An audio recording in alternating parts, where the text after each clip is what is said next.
My wife Katherine sat across from me at Romano's, the same restaurant where we'd had our first date 12 years earlier.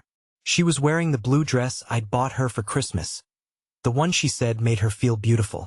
The waiter had just brought our anniversary dessert, chocolate cake with "Happy 10th Anniversary" written in gold script across the plate. She waited until I'd taken the first bite before she destroyed our marriage.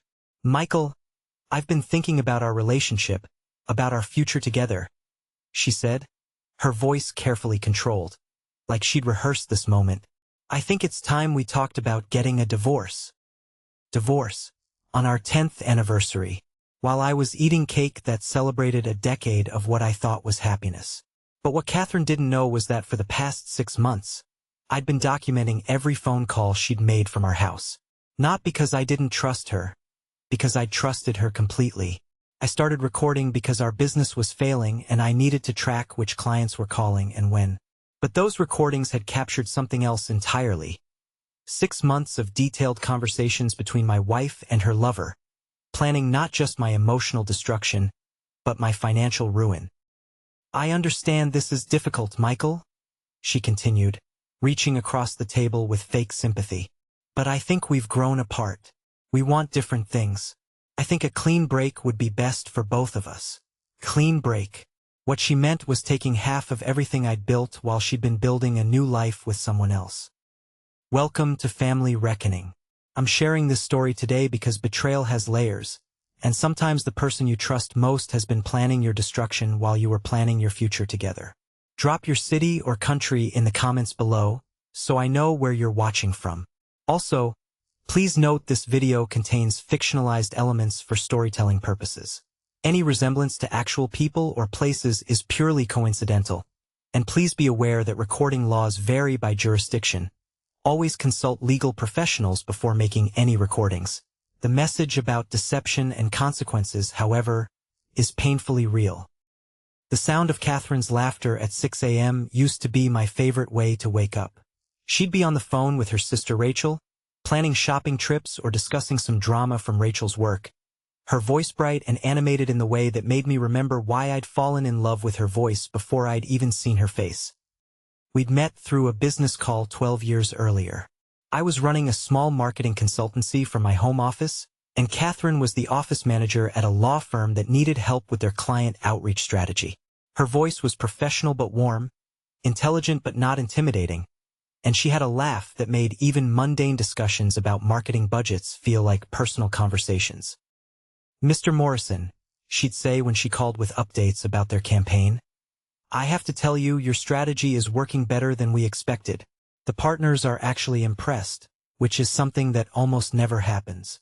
After 3 months of business calls that gradually became longer and more personal, I finally worked up the courage to ask her to dinner. "Katherine, I know this might be inappropriate, but I was wondering if you'd like to meet in person sometime. Maybe dinner? Away from business discussions." "I was wondering when you'd ask," she laughed. "I've been hoping you would for weeks." That dinner at Romano's led to a courtship that felt like something from a romantic movie. Katherine was everything I'd been looking for. Beautiful, ambitious, funny, and genuinely interested in building something meaningful together. She understood my work, supported my business goals, and shared my vision of creating a life based on partnership and mutual respect. We got married 2 years later in a ceremony that perfectly reflected both our personalities. Elegant but not ostentatious. Traditional but not stuffy. Surrounded by family and friends who could see how genuinely happy we made each other. "I promise to support your dreams, to be your partner in everything, and to never stop appreciating the man who makes me laugh every single day," Katherine said during her vows, tears in her eyes, her voice steady with conviction. I believed her completely. For the first 8 years of our marriage, everything was exactly what we'd promised each other. Katherine's career in law firm management flourished, and my marketing consultancy grew from a one-person operation to a company with 12 employees and clients across 3 states. We bought a house in the suburbs, traveled to Europe twice, and built the kind of life that our friends envied. Katherine was my business partner as much as my wife. She managed our finances, helped me strategize about client relationships, and provided the emotional stability that allowed me to take the risks necessary to grow the company. When I was stressed about a difficult client or worried about cash flow, she'd sit with me at our kitchen table and help me think through solutions. "Michael, you're overthinking this," she'd say, reviewing our business projections with a yellow highlighter and legal pad covered in her neat handwriting. "The Patterson Group contract will cover our overhead for 6 months. You have breathing room to be selective about new clients." She was right about business strategy, right about financial planning, and right about the importance of maintaining work-life balance even when the company was demanding all my attention. But what I didn't know was that somewhere around our 8th anniversary, Katherine had started building a different kind of life. One that didn't include me. The first signs of change were subtle, the kind of shifts that happen so gradually you don't notice them until you look back and realize everything was different. Katherine's work schedule became more demanding. She started staying late at the law firm, attending more networking events, taking business trips to conferences that seemed to happen every other weekend. "The partners are expanding into corporate litigation," she'd explain, packing her suitcase for another weekend seminar. "They want me to coordinate with firms in other cities to build referral networks." I was proud of her career advancement, though I missed the evenings we'd spent together planning business strategies and talking about our future. But Katherine seemed energized by her new responsibilities, more confident and focused than I'd seen her in years. "How was the conference in Cleveland?" I'd ask when she returned from her weekend trips. "Productive. Lots of networking, lots of learning about new approaches to client management. I think these connections are going to pay off for the firm long-term." She'd always been detail-oriented about her work, but she became almost secretive about the specifics. When I'd ask about particular contacts she'd made or strategies she'd learned, she'd give vague answers and change the subject to my business or our weekend plans. Her phone habits changed too. Katherine had always been someone who answered her phone regardless of who was around, taking client calls during dinner or personal calls during business meetings.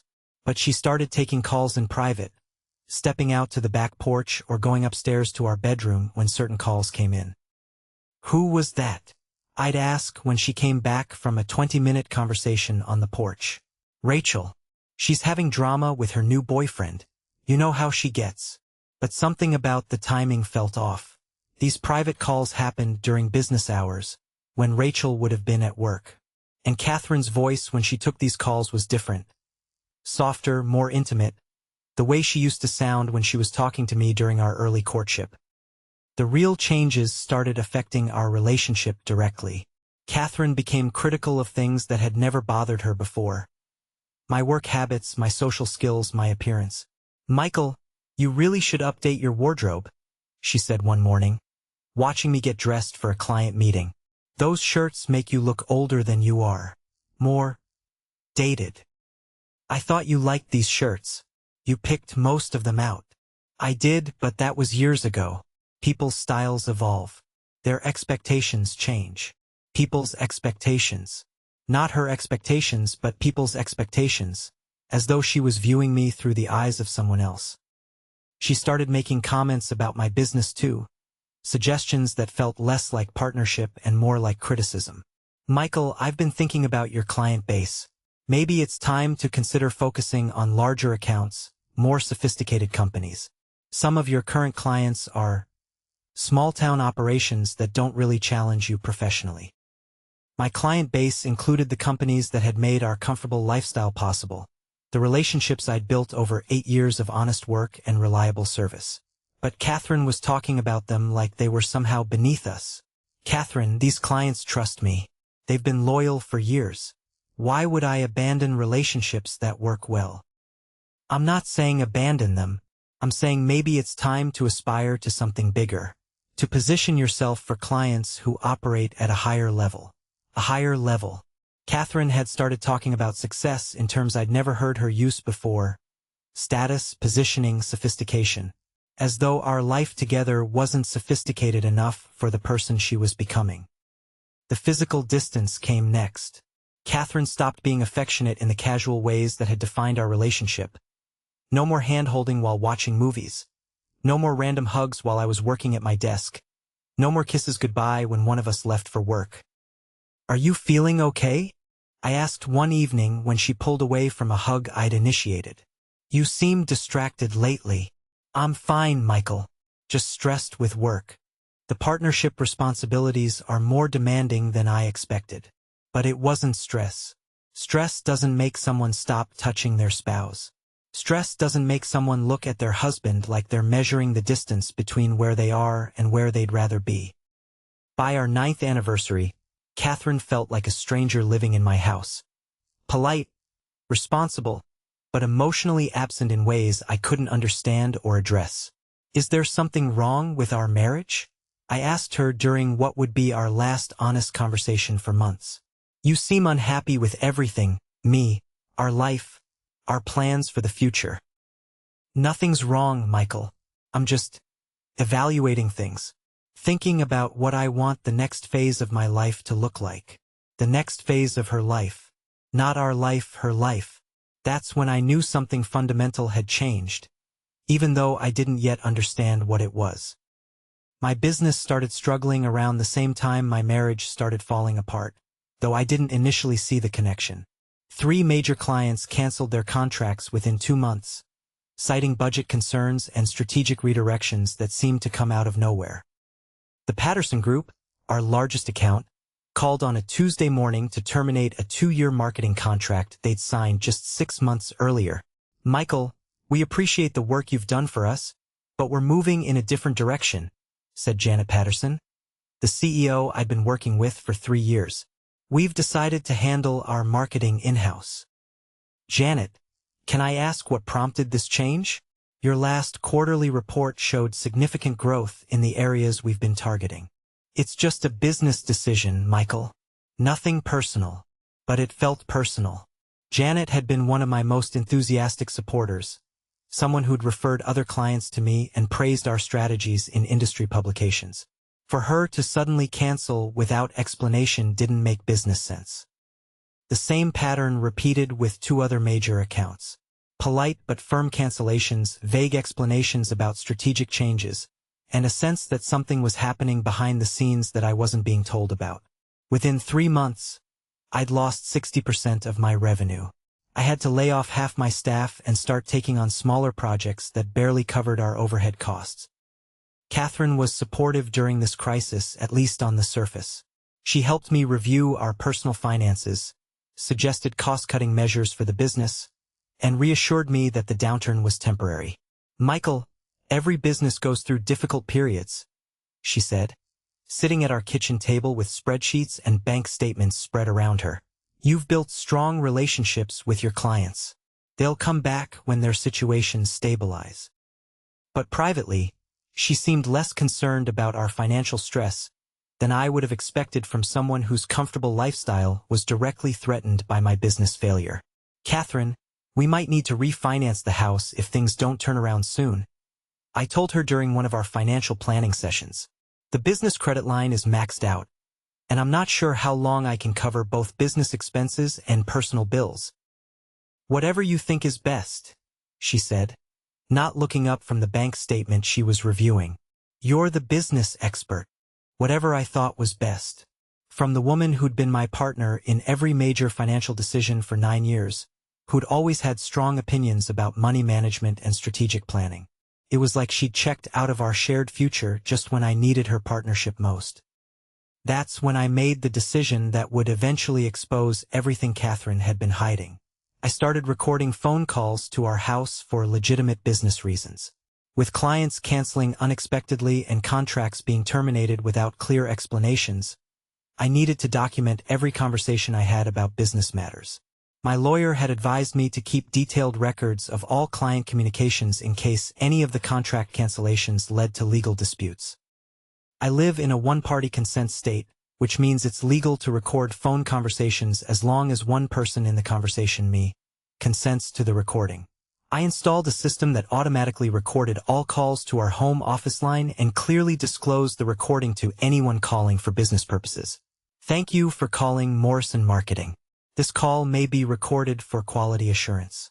How can I help you today? The recording system ran continuously, capturing not just my business calls but any call that came through our house phone.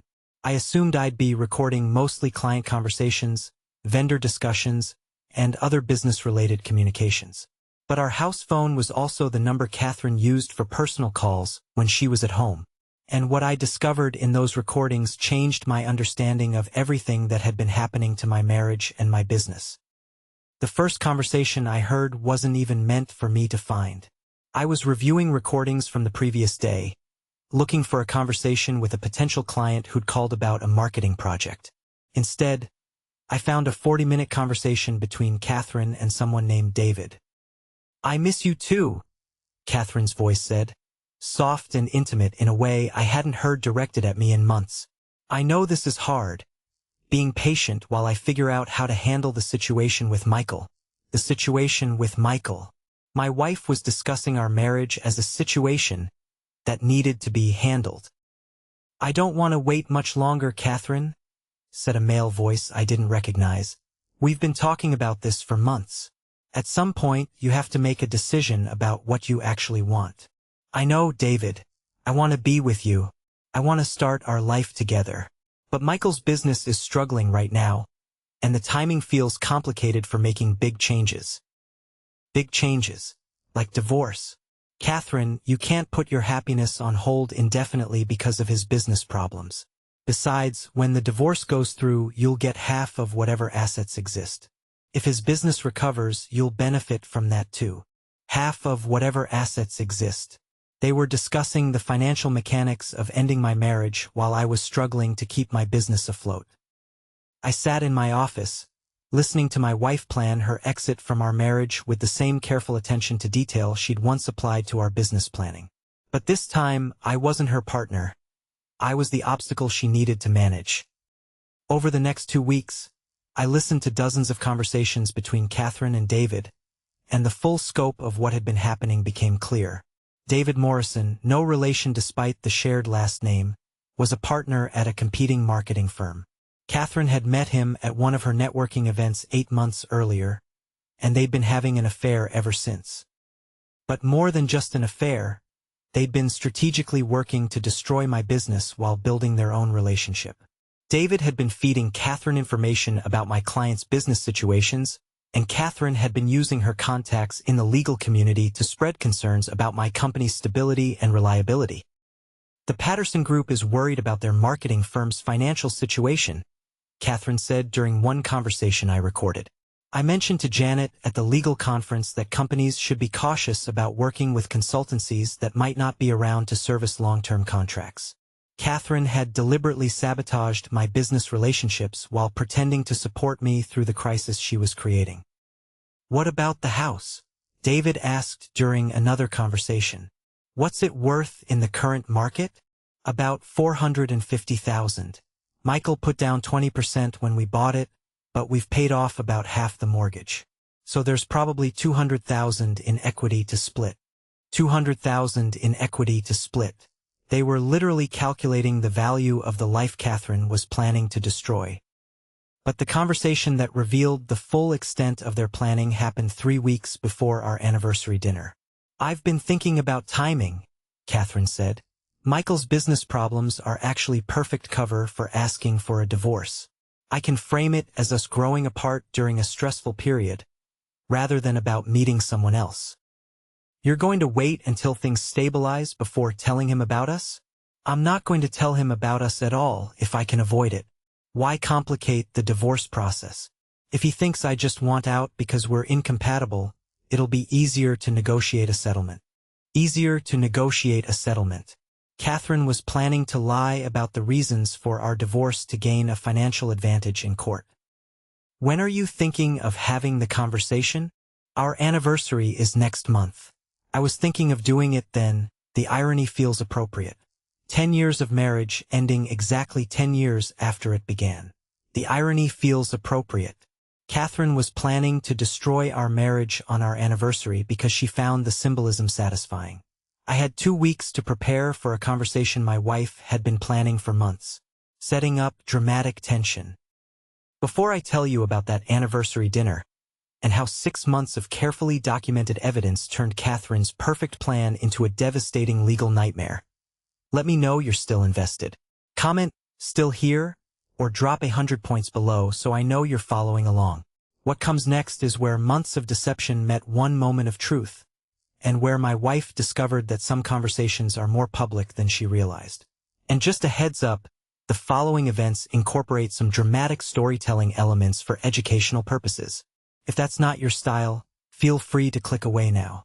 But if you want to see how betrayal and careful planning can backfire spectacularly, let's keep going. I spent 2 weeks deciding how to handle what I'd learned from the recordings.